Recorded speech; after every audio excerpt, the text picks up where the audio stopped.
طی 9 ماه اخیر 77 نفر مهاجران از تاجیکستان از حکومت لهستان درخواست پناهندگی کردند.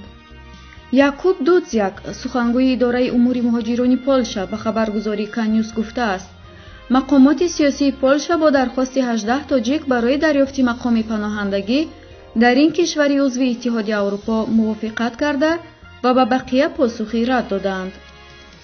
این در حالی است که در 9 ماه سال 2018 بیش از 144 شهروند تاجیکستان از دولت پولشا درخواست پناهندگی سیاسی کرده بودند.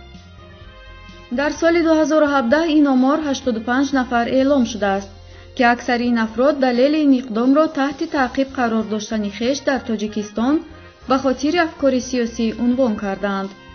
اما در سال 2016 بیش از 882 شهروند تاجیکستان از پولشا خواسته بودند که به آنان مقام پناهندگی سیاسی اعطا نماید.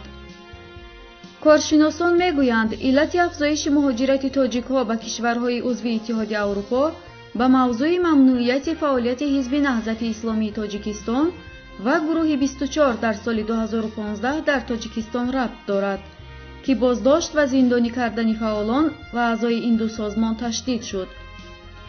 گفته می شود طی سالهای اخیر بین 8 تا 10 هزار تاجیک درخواست پناهندگی خویش در کشورهای عضو اتحادیه اروپا را مطرح کردند.